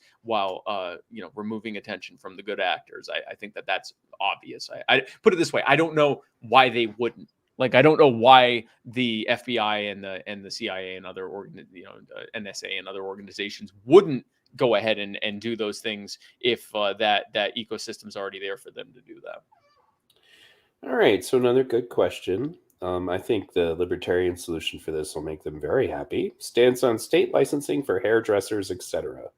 Eliminate all that. If you look at the history of occupational licensing, it was basically a bunch of people in government saying, oh my God, these freed slaves are going to put all the white people out of business. That's basically, like, if you look at the original occupational licensing in the US, it started with the fear that freed slaves and indigenous people and brown people and all these immigrants that were coming from these swarthy European lands were going to come here and put all the honest, good white folks out of business. And so what they did was, to protect the public, they required you to get a business license, which was typically prohibitively expensive. They would put onerous educational requirements that really had nothing to do with what that thing was. And they would also, what was the other thing they do? Oh, you couldn't do it if you had a criminal record. And then they would make sure to over criminalize those marginalized groups that they wanted to make sure couldn't work. Completely different from what we have now, of course. I think it's very obvious. There's no reason that someone needs to get a license to cut someone's hair or to braid someone's hair or to give someone a massage. I do think that there should be standards of competency and excellence. And I think that you can have that within those trades and professions. Like, if you go to a restaurant and you see a bunch of reviews or let's even stick to this. If you're looking to get your hair done, or you're looking to get a massage, and you go to their Yelp page, or you go to their, I guess Yelp's becoming a thing of the past. You go to their social media, you go whatever, you look them up, and you see a bunch of reviews from people saying they suck. Not even, safe, unsafe or unreputable, but like just not good at it. Then people don't go there. And within that trade, there's an inherent need to keep a level of professionalism. I think it would be much better than for private trade organizations to have the hairdressing seal of good practice or whatever, or the hair braiding good practice seal. And if they have that, that they've whatever their standards of excellence are, they've been able to meet that. And if they don't have it, then you're putting your braided hair in your own hands or in their hands. I think that that's far more effective than the state having to dictate how many hours of approved education they need to get at top dollar, paying thousands of dollars for it. It's just a barrier to entry that prevents marginalized and poor people from being it's rungs being removed from the economic ladder to make sure that they have to stay in the safety net and create generational poverty as a result of it. And there's no good reason for it. It doesn't protect us.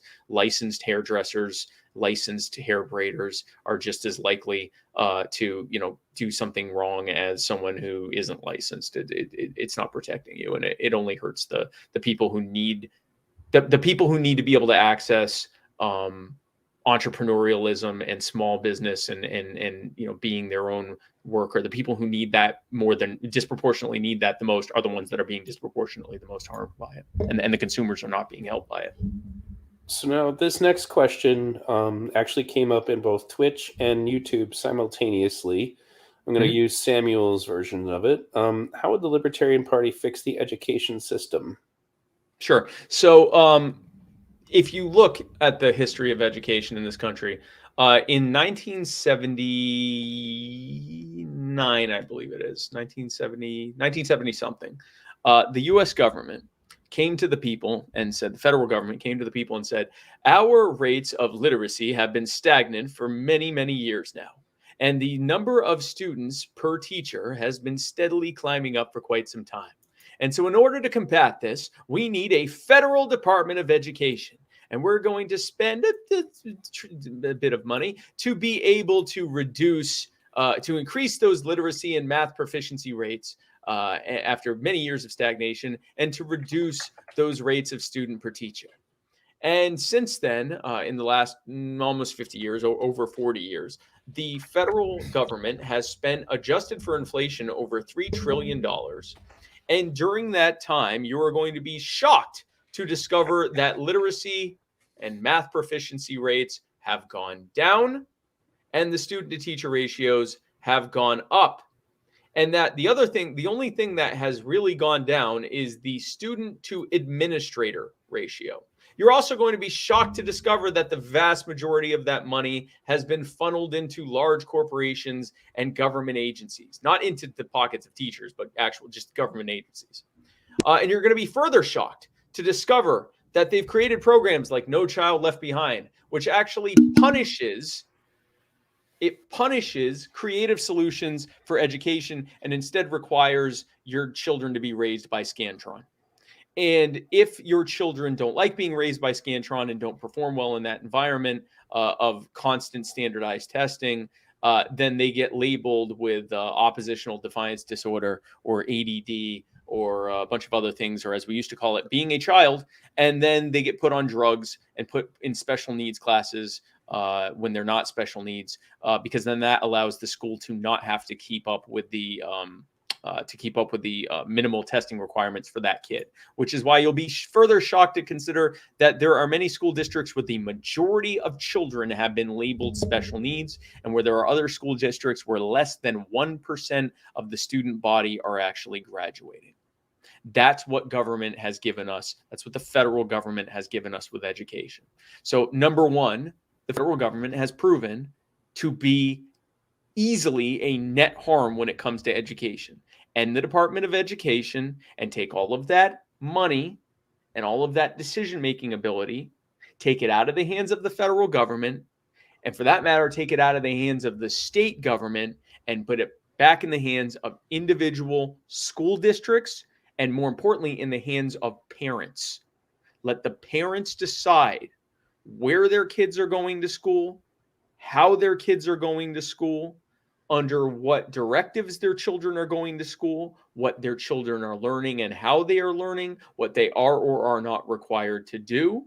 And you are going to have better, more effective, more cost efficient, more equitable, and safer, and more prosperity inducing education. Is it going to be perfect? Nothing is perfect. Is it going to be better than the system we have now? Immeasurably so. Just put the power back in the hands of the students, or in the hands of the parents. Let them work directly with the teachers in their school districts and determine what it is they want there. Here's what we've had as an alternative. I don't care what you think about mask mandates and vaccine mandates, but the reality is there are parents who have been going to school board meetings and giving their opinion on it. And because they've given their opinion on this, the federal government saw fit to invoke the Patriot Act to spy on them and look for if they're they're turning, having successfully used COINTELPRO on the Black Panthers and the American Indian movement and the, all these other groups. They're now using them on soccer moms. So I think that the answer is obvious. Get this federal government completely out of education. They should have never gotten involved in it. They've been nothing but damaging to it. They've wasted a fortune and several generations of children. And it's time to put the power back in the hands of the parents. I think a lot of people are definitely on board with that. And I'm in the goofy scenario of my own school district of being the lefty guy who's like hanging out with a bunch of Trump supporters, and they're asking me how to be activists to deal with their school boards. And the funny thing is that your board of education is another one of those like nebulous, easy to win elections that people didn't bother with. And then when nobody was looking, people with a really bad idea came in and, slid into the position, and I think that's another thing that kind of points to one of the problems I'm having when it, to delve into the anarchist problem again, is that for some reason Antifa has become very tolerant of tankies, meaning literally authoritarian communists in their ranks. Yes. Yeah. That crazy teacher who literally had a picture of Chairman Mao on his wall, that Project Veritas uncovered, and he's gushing about China and how fantastic they are. And I'm like, and then he goes to Antifa stuff and he tells kids to go to Antifa. I'm like, so Stalin and Hitler worked together to slaughter the anarcho-communists in the Spanish Revolution. Why the hell would they ever be tolerant of them? And now you're watching guys in Black Bloc literally with big flags with Stalin and Mao on them, and it's disgusting, and I don't get how it works. I honestly think, though, that it's very likely that what is going on with Antifa is it's probably been largely co-opted. And, I think that it's probably got agents in it, just like, the right-leaning movements have been found to have, but I also think that China has a vested interest in trying to subvert and destroy this country. And I've been over that multiple times on my podcast. I'm sure you're very aware of it too.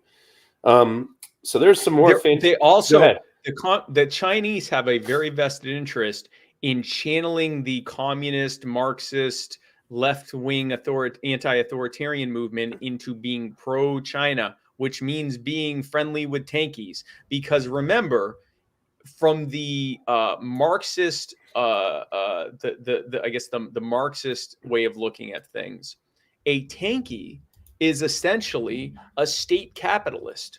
Like a tanky is someone who eventually, by virtue of their actions, even if they were with the best of intentions, they are now using the state as a mechanism to enforce their version of capitalism where they control everything.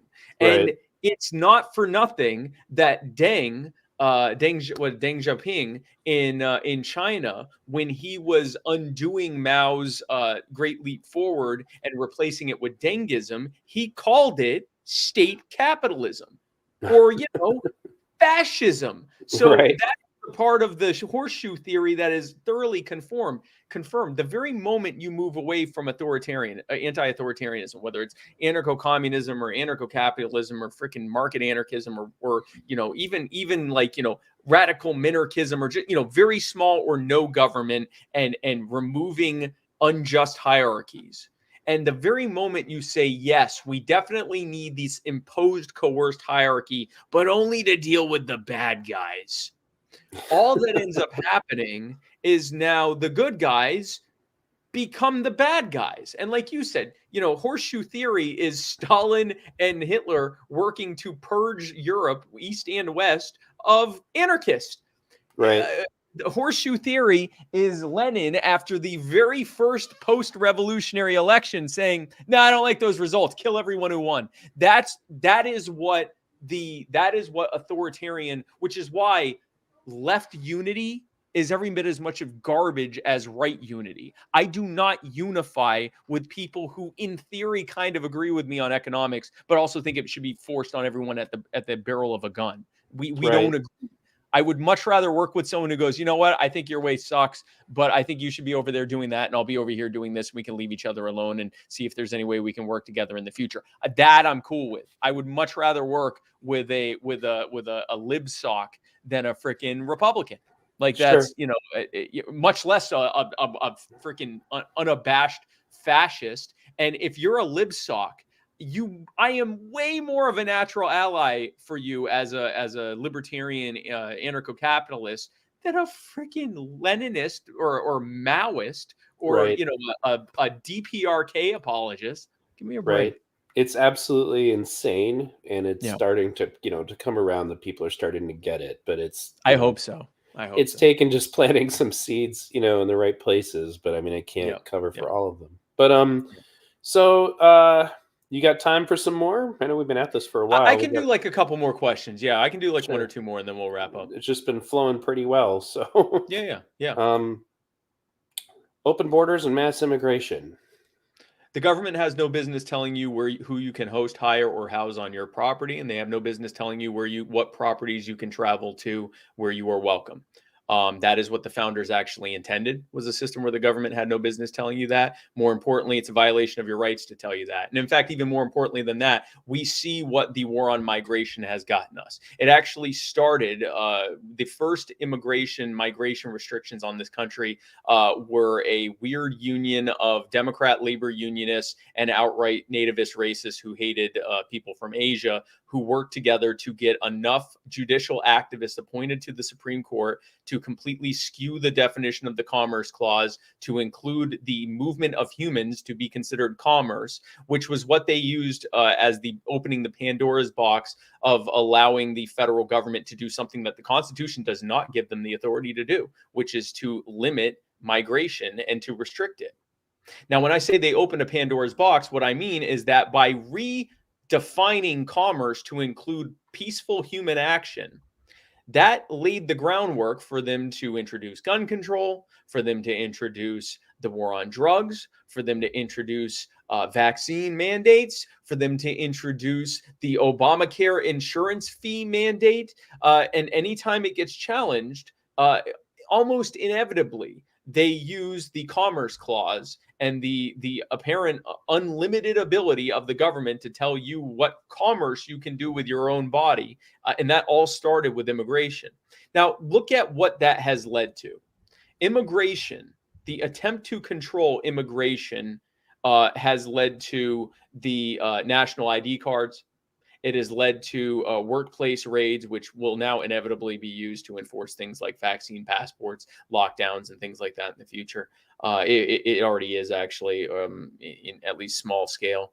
It has led to a literal physical wall being built on people's private property that's being stolen along the border properties.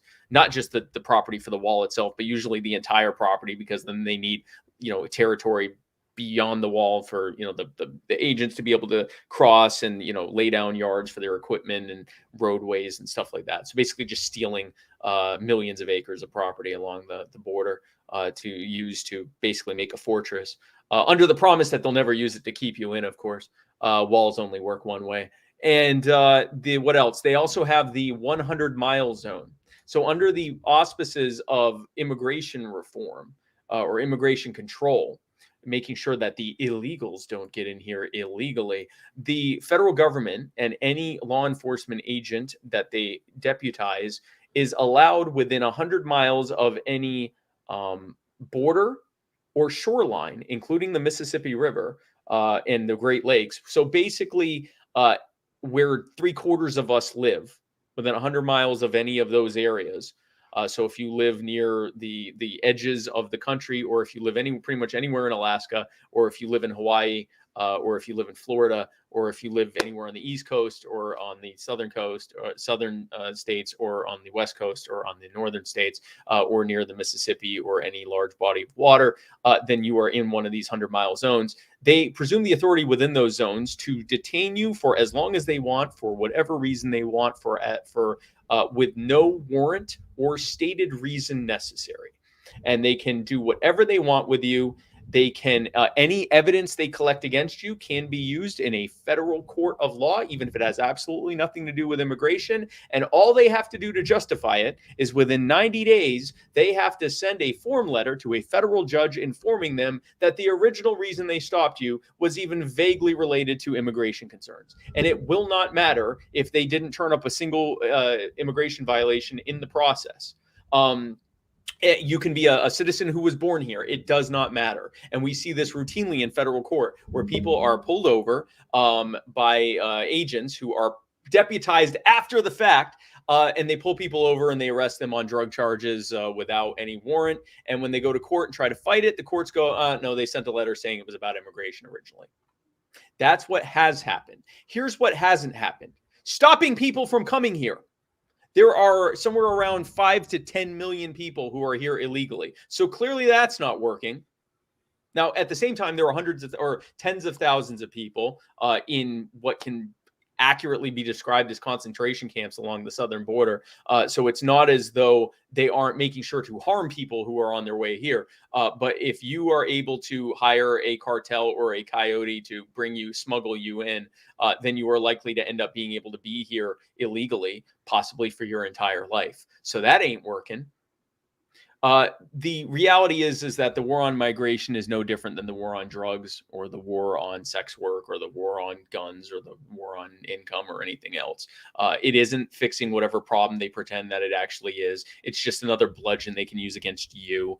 And it's just another excuse to further violate your rights and rob you and subjugate you. And ultimately, it comes under the failed premise of the idea that they have a business telling you what to do in the first place. So the libertarian solution to this is at the very least to streamline the process of coming here back to something close to the legal process that was in place when my dad's side of the family came here, which is, what's your name? Where'd you come from? Do you have TB? And if you do, go over here and we'll quarantine you until you don't anymore now. And if you don't, come on in and welcome to America. Or going back to what the founders intended, which is that when you cross into the U.S., it's no different than when you cross state borders.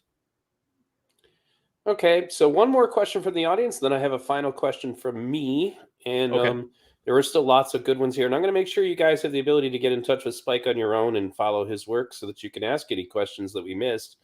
What, if any, reforms to the judicial process would you like to see to ensure an unbiased judiciary? So first of all, I mean, obviously there is no such thing as an unbiased judiciary. I think what you can have is an accountable judiciary. And I think number one, we talk a lot about qualified immunity, which applies mostly to police officers and government agents. And we obviously need to end that, but we don't talk nearly enough about absolute immunity, which is for mostly for politicians and prosecutors and judges. We should be ending absolute immunity. If a judge has broken the law and violated someone's rights, they need to be held every bit as accountable. In fact, actually, they need to be held to a higher standard instead of right now where they have no standard. And unless they actually break the law in a criminal manner and are actually prosecuted for it, then nothing can happen to them. If it rises to the level where you could otherwise sue them, then they're given immunity. That needs to end. Absolute immunity needs to end. I think that from there we need to be looking at the idea of lifetime appointments. I don't think that lifetime appointments are a good thing. The idea that lifetime appointments allow someone to be able to make decisions without worrying about the zeitgeist of political opinion. That's not how it works. What they do is they go in there, they become unaccountable, they become corrupt, they say whatever they want. That's not helpful. I think that I'd much rather a judge be concerned with the zeitgeist of human opinion, political opinion, than to and possibly be held accountable by the fact that they can't get reelected, than to have them in there knowing that there's nothing that anyone can do about their decisions. There's probably many other things that I would recommend, but I think even just those two things would be a big one: ending immunity for judges. I also think that one thing that I have and I've actually talked with a couple judges who are utterly frustrated because they'll say, I don't think people realize how little control I have over certain situations when it comes to mandatory minimum sentencing.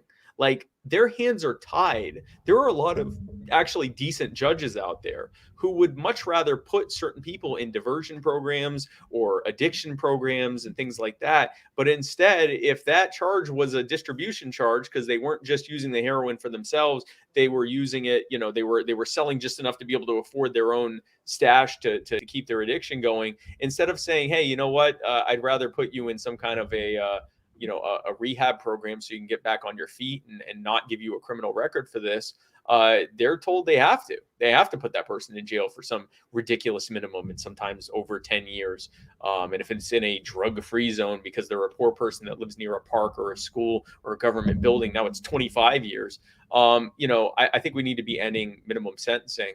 Not necessarily that makes judges better. I think there's a lot of judges that don't like it and would rather be able to be more flexible and more lenient. But I think probably the two things I would point at ending absolute immunity for politicians and prosecutors and judges, and also to gosh, what was the other thing I just said? The immunity, minimum sentencing. What was the thing I said right before that? I'm sorry, I don't remember either, but you were doing good. I literally just said it. Absolute immunity, the Mhm. sentencing. Oh, the election, lifetime appointments, replacing it with like an election system and some kind for of sure. limits, if not term limits, at least regular elections. Oh, and completely so there is absolutely zero reason that people should not be able to record their own proceedings. And we see what Absolutely. happens. We see what happens when judges know that people are watching them. Like Right. that needs to end. So I think those are 4 things right there that would do a lot. When I was dealing with the family court, I had to pay someone literally, I think it was over $1,000 because you're not allowed to record your own proceedings, and court reporters are actually like contracted employees, but they're not actually part of the state. So you have Yep. to pay them, and you're Mhm. not allowed to record it yourself. And it Yep. was absurd. And it was so that I could Yep. get one sentence of something that my ex-wife said during a custody, hearing, Yep. but anyway, so one more comment I wanted to make, and then just to get into my final question, then we're good to go, was just that Sure. something I forgot to mention earlier was that it is enraging to me that convicts are literally learning how to become barbers because that has been made available to them. And then when they get out of jail, they're not allowed to get, it's because of the licensing thing we talked about earlier. Absolutely fucking ridiculous. Absolutely ridiculous. Cooks too. They're learning to become chefs too, but they're not allowed often in some states that require chefs licenses. They're not able to cook. They're literally learning how to cook. Some of them are becoming jailhouse attorneys, and then they're not able to sit the bar. Like again, the basis of that entire program was over-criminalize the people we want to over-criminalize, not just to give them a hard time and make them pay fines and put them in jail and use them for slave labor, but also if we can tie it to whether or not you're able to get a license, then that means that we're okay. And here's where it gets worse. So in some areas, you just need the license to have a business license to do it yourself. But if you want to do it for someone else, now you don't need the license. In other words, it had nothing to do with safety. It was about protecting the profits of the people who are already doing business there. And that is the most, you want to talk about, anyone who's on the left, who wants to talk about, ending the capitalist control of government. That's a prime example of it. A company literally saying, "I want you to make it so that my potential competitors have to work for me instead." That is, if we're going to call that the capitalist levers of the state, that's a prime example of that right there. So the final question I had was actually the reason I originally contacted you forever ago about doing another Okay. show, was just to get your views on, now you've been through an election, and Mhm. could you share with me like what that experience was like and what you learned? Wow. That could be a 2-hour show right there. But okay, so I can first always of bring all, you back on sometime, but go yeah, ahead. but I can give you a short version of it now. First of all, it was the second biggest honor of my life. The first biggest honor, obviously, was when my wife said yes to me twice. The first time when I asked her if she'd marry me, and the second time when the rabbi asked her if she was sure she wanted to marry me. And so, but my second biggest honor was to have a political party, the third largest political party in the United States of America, say that they wanted me to be their bannerman for vice president. Understanding that the main role of that job was to go around the country and spread the word of libertarianism and the liberty message and the Libertarian Party. It was one of the most, if not the most challenging thing I've ever done. I had basically the better part of 5 months to go tell the world who I was. And I did my best. I went to 37 states and 35, 30, something like that. Well over 35 states, or well over 30 states, met tens of thousands of people, did 2 different bus tours, did like 150 flights, flew around the whole freaking country, went to every single region in this country. And got to meet people of all different backgrounds and ages and races and colors and religions and genders and everything else, and walks of life. and answer questions from everything from libertarians who had been libertarian for the past 50 years to people who had never even heard of the Libertarian Party until I was standing in front of them, or they were standing in front of me at my event, and help other candidates who were running for offices that they actually had a feasible means of actually winning, and helping them to win those races, or do much better than anyone expected them to. It was an incredible challenge, an incredible honor. If as challenging as it was, if I had to do it all over again, obviously there are things I learned that I do different, but I would not hesitate to do it knowing what I know now. The biggest things I learned, I'd say the two biggest things I learned were, number one was messaging discipline. So as a libertarian, my first impulse was, I'm going to get out there, and whatever attention I can get, I'm going to tell them as much about libertarianism as I can. And I realized that I was violating what I had learned in the corporate world, in marketing my business and my products long before that. You don't go out there and say all the stuff you offer. You go out there and address the things they're saying they need to bring them into you as like a sales funnel. And then from there, you close them on the action item that you want to push them towards, what product you want them to buy. So applying that to this is, if the big thing that everyone's talking about, and I figured this out by towards about the middle to end of summer, but I lost the first month, I'm talking about everything. First month and a half, I'm just, every single thing on earth. If the majority of things that people are talking about are the lockdowns, the virus itself, and police brutality, then that's what you talk about.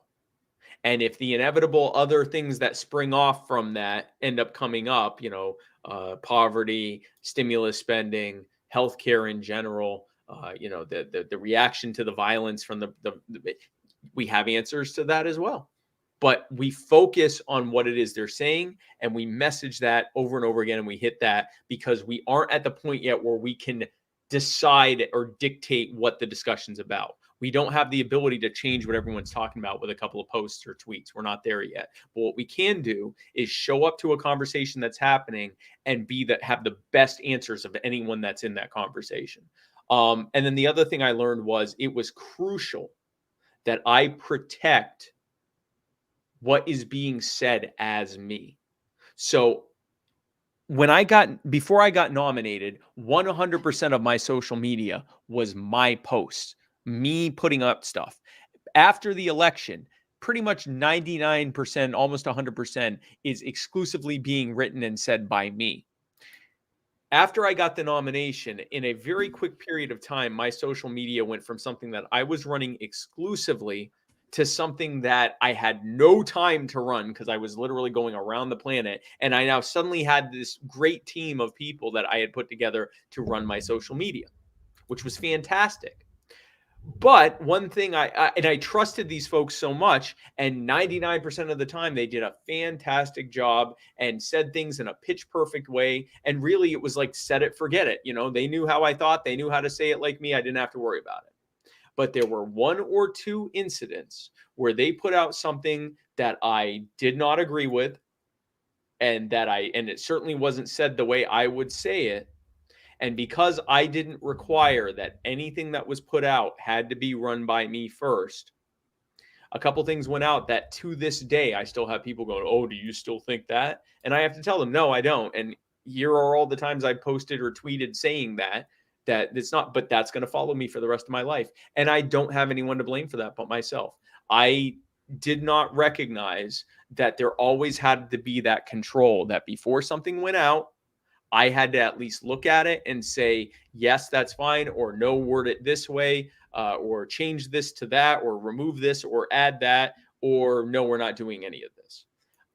So I will tell you, if you are running for office, especially if you're going to have other people doing your social media, always make sure that they bring you something before it goes out.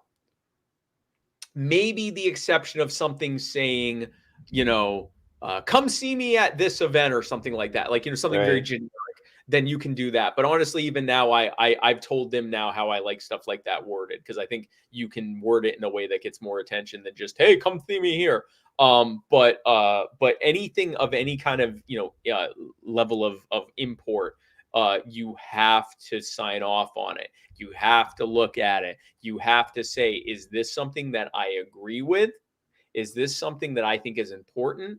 And is this being said in a way that I would say, or that reflects how I think something should be said? And if the answer to any of those questions is either no or I'm not sure, then you need to look further at it. And that was something that, again, by end of July, I had that in place and we didn't have any more problems. But I mean, there's a couple of posts and tweets that went out that, I will have to, they've long since been deleted. But once that's out, there's nothing you can do about it, because people can show you that screenshot. Remember when you tweeted this? And I'm like, no, I didn't tweet that. And I tell them, I say, listen, that was my team. I fall on the sword. It was my fault for not having that process in place. But I never thought that. I don't think that now. And that's not what, and they'll go, yeah, but you tweeted, so you just don't have that. Don't be that guy. Don't have that happen to you for the rest of your life. So those are the two main things I learned. Well, thank you very much. I'd like to talk to you very briefly off the air if you have time. Sure. Yeah, absolutely. And, so thank you guys for tuning in today. I dropped the link to his website in all of my platforms, and I'll make sure that it's also provided in the description of this broadcast. Thank you for listening to Spike Cohen. There's a reason I brought him on. Spike and I don't agree with a lot of things, but I think he's probably the best representative of the Libertarian Party I've probably ever seen. He does an excellent example of explaining anarchist principles in a way that doesn't sound like draconian or uncaring, which is what most people unfortunately come across. I think it was one of the most fantastic parts that I said, it's like, no, you can't just walk into a poor place and tell them you're going to take all their, safety nets away when they're all still destitute and poor. He's like, that's good news. Yeah. Good news, everyone. Right. Yes. And that's, the other thing is that I would say is my own experience as a libertarian. There'd be times that I'd walk up to somebody's, house and I'd see, what was it? It would have been an Obama sign or and I was like, man, I don't know. And then I'd go in there and I'd talk to them. And in many cases, people are so shocked that somebody's running for office is even bothering to speak to them. But putting the real, position on that was very helpful. So anyway, so once again, everybody, thank you for tuning into V Radio. If this is your first time checking me out, make sure that you check out my archives. I have lots of great interviews, including an older one with Spike that you can listen to on podcast. I'm on YouTube, Twitch, Rumble, BitChute, and I'm playing around with Odyssey. Looks like I'll be over there as well, because sometimes I discuss things that YouTube doesn't like, and you're going to have to be able to get that somewhere else. In addition to that, if you want to support my work on Patreon, Subscribestar, or PayPal, you can do that also at my website, v-radio.us. You'll find all of those links. So thank you very much. And I know that there were people who still had questions. So I know that you guys want to talk to him, and it's great. I'll probably have him on again. I love talking to him, but you can follow his work at his website. And I'm sure if you emailed him, he'd get back to you eventually. Actually, the best thing you can do, guys, whatever social media platform you use, if you use Twitter, then either in the replies to something I tweet, hopefully it's related, but even if it's not, or you can try inboxing me, although that tends to get full, but I hope I go in there occasionally and look at the message requests and try to answer as many of those as I can. On Facebook, if you message me, I will eventually get back to you. Pretty much, if you reply in comments on YouTube, but whatever your preferred platform is, whether it's Instagram, YouTube, Twitter, Facebook, or TikTok, which are the main ones that I'm on, reach out to me and I will try my best to get back to you with answers on it. And my final point about third-party candidates, because ironically, this is actually something the Socialist Party candidate Brian Moore from 2008 told me, he said, so what would make you run, as a Socialist Party candidate? And he's like, well, third-party candidates in general can affect public policy. And he said, have you noticed how everybody calls Democrats socialists? And I was like, well, yeah. He's like, that's because there was a time when the Socialist Party was was influential. And if they wanted to get votes away from us, then they had to start adopting our policies. And I'd say that that's the best thing initially, anyway, the third-party candidate can do. If you're not satisfied with the mainstream candidates, and I'd say most of us were not satisfied last time around for sure, then if you place your vote with someone else, it's not wasted. That's the point that it just drives me absolutely bonkers, saying that your vote is wasted. If you're voting for a candidate that you don't really agree with, I don't know, maybe more than 2% of their beliefs, you're fucking wasting your vote anyway. So anyway, thanks guys for tuning in, and thanks for tuning into V Radio. I'm going to drop this comment one more time. This is his website. You can check out spikecohen.com. And I look forward to talking to you guys later. Take care.